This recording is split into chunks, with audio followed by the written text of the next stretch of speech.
আসসালামু আলাইকুম এভরিওয়ান, নতুন রেসিপির ভিডিও নিয়ে আবারও হাজির হয়ে গেছি আপনাদের সামনে। আজ নিয়ে আসছি আমের চাটনি রেসিপি।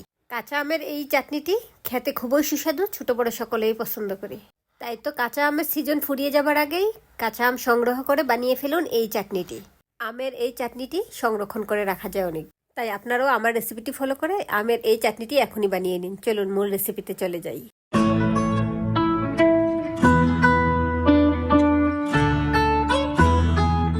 কাঁচা আমের এই চাটনিটি বানানোর জন্য এখানে আমি 4টি কাঁচা আম নিয়েছি।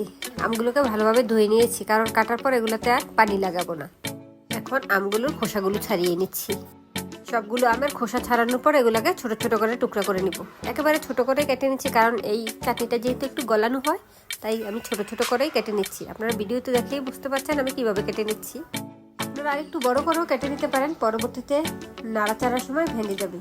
তবে আমি এই চাটনি তৈরির ক্ষেত্রে এভাবেই কেটে নিই, এতে করে আমটা এরকম লম্বাটে থাকে, একটু মাখানোর মধ্যেই একটু আস্ত আস্ত থাকে, তাই এভাবেই কেটে নিই। কারণ চাটনির মধ্যে এরকম চিকন চিকন আস্ত আমটা আমার ভালো লাগে, তাই আমি এভাবেই করে নিই। এভাবে আমি সবগুলো আম কেটে নিয়েছি। এখন এগুলাকে একটা প্যানে নিয়ে নিচ্ছি।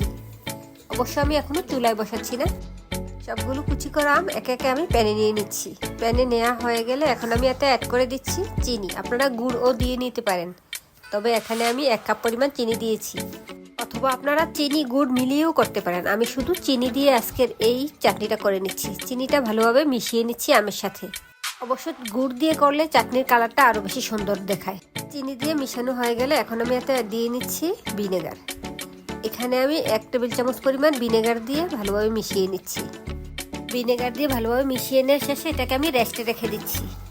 এখানে আমি রেস্টে রেখে দিব প্রায় 1 ঘন্টা। আপনাদের হাতে সময় থাকলে আরও কিছু সময় বাড়িয়ে রাখতে পারেন, তবে আমি আজ 1 ঘন্টা রেখে এই চাটনিটা বানিয়ে নিচ্ছি। অথবা আপনারা চাইলে সাথে সাথেও বানিয়ে নিতে পারেন এই চাটনিটা। আমি রেস্টে রেখে দিচ্ছি। 1 ঘন্টা পর ফিরে আসলাম। দেখুন চিনিগুলো গলে গিয়ে পানি হয়ে গিয়েছে। এখন এটাকে আমি চুলায় বসিয়ে দিব। দেখুন চিনি ও ভিনেগারে ভিজিয়ে রাখাতে আমগুলো একেবারেই নরম হয়ে গিয়েছে। আপনাদেরকে একটু নেড়ে দেখিয়ে দিচ্ছি। এখন আমি চুলায় বসিয়ে নিচ্ছি। এর ফাঁকে আমি একটা মশলা তৈরি করে নিচ্ছি। দিয়ে দিচ্ছি 1 চা চামচ পাঁচফোড়ন, দিয়ে দিচ্ছি 1 চা চামচ আস্ত ধনিয়া, এবং দিয়ে দিচ্ছি 2টো শুকনো মরিচ। মরিচগুলো অনেক ঝাল, তাই আমি শুধু 2টাই দিয়েছি। এখন এগুলোকে তেলে গুঁড়া করে নিব। আর এদিকে চুলায় বসিয়ে দিলাম আমগুলোকে জাল করে নিচ্ছি। ভালোভাবে বলক চলে আসলে এর সাথে অন্যান্য উপকরণগুলো অ্যাড করে দিব। এই তো অনেকটাই বলক চলে আসছে। এখন আমি আবারও নেড়ে চেড়ে দিচ্ছি। ভালোভাবে নেড়ে চেড়ে দিয়ে বলক তুলে নিচ্ছি। এখন এর সাথে দিয়ে নিচ্ছি সুন্দর একটা কালারের জন্য 1/2 চা চামচ হলুদের গুঁড়া। গুড় দিয়ে নিলে এই হলুদের গুঁড়াটা দিয়ে নিতে হয় না। এখন অ্যাড করে দিচ্ছি 1/2 চা চামচ গুঁড়া মরিচের গুঁড়া। হলুদ ও মরিচের গুঁড়া দেওয়া শেষে ভালোভাবে মিশিয়ে নিচ্ছি। ভিডিওটি যারা দেখছেন ভিডিওটিতে একটি লাইক দিয়ে দিন, এবং যদি আমার চ্যানেলে নতুন হয়ে থাকেন তাহলে চ্যানেলটি সাবস্ক্রাইব করে দিন, এবং পাশে থাকা বেল আইকনটি বাজিয়ে দিন। এতে করে আমার চ্যানেলের আপডেট সবার আগে আপনার কাছে পৌঁছে যাবে। আর যারা ইতিমধ্যে সাবস্ক্রাইব করেছেন তাদেরকে অসংখ্য ধন্যবাদ। এই তো দেখুন বেশ কিছুক্ষণ নেড়েচেড়ে জাল করে নেওয়ার পর অনেকটাই গলে এসেছে আমগুলো। এখন এর মধ্যে দিয়ে নিচ্ছি 1/2 চা চামচ বিট লবণ। এখন অ্যাড করে দিচ্ছি তৈরি করে রাখা সেই মশলার গুঁড়াটা দিয়ে ভালোভাবে নেড়েচেড়ে মিশিয়ে নিচ্ছি, এবং বেশ কিছুক্ষণ জাল করে নিব, যতক্ষণ না পর্যন্ত এর মধ্যে পানিটা শুকিয়ে আসে। আর এর মধ্যে কিন্তু আমটা অনেকটাই সিদ্ধ হয়ে গিয়েছে। এখন পানিটা শুকিয়ে আসা পর্যন্ত অপেক্ষা। এখন আবারও দিয়ে নিচ্ছি 1/2 চা চামচ লবণ দিয়ে আবারও মিশিয়ে নিচ্ছি। এই চাটনির মধ্যে থাকা অতিরিক্ত পানিটা শুকিয়ে আসার পর এই চাটনির কালারটাও এমনিতেই চেঞ্জ হয়ে যাবে। বেশ কিছুক্ষণ জাল করে নিলে চেঞ্জ হয়ে যায়। এই তো দেখুন এর মধ্যে আমি দিয়ে নিয়েছিলাম 1 চা চামচ চিলি ফ্লেক্স, এটা স্কিপ হয়ে গিয়েছে।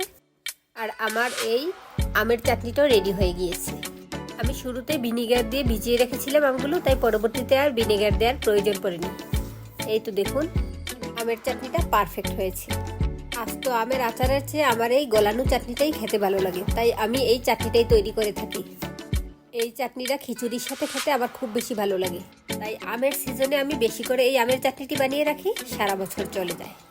আর এই আমের চাটনিটি নর্মাল ফ্রিজে রাখলে সারা বছরই ভালো থাকে, আর এমনিতে ফ্রিজ ছাড়া রাখলে 2 মাসের মতো ভালো লাগে। আমি একটা কাচের বোতলে নিয়ে এটাকে সংরক্ষণ করছি। এই আমের চাটনিটা তেল ছাড়া, তাই এটা আমার খুবই ভালো লাগে। গ্যাস হওয়ার সম্ভাবনা নেই, তাই তো আমি সবসময় এই আমের চাটনিটাই তৈরি করে থাকি। আশা করি রেসিপিটি ভালো লেগেছে। রেসিপি সম্পর্কে কোনো তথ্য জানা থাকলে আমাকে কমেন্টস করবেন, আমি কমেন্টে উত্তর দিয়ে দিব। আর আপনারা যদি অন্যভাবে এই চাটনি তৈরি করে থাকেন সেটি আমাকে কমেন্টে জানিয়ে দিবেন। আবার চলে আসবো অন্য কোনো নতুন রেসিপির ভিডিও নিয়ে। সে পর্যন্ত সবাই ভালো থাকবেন, সুস্থ থাকবেন। আল্লাহ হাফেজ, আসসালামু আলাইকুম।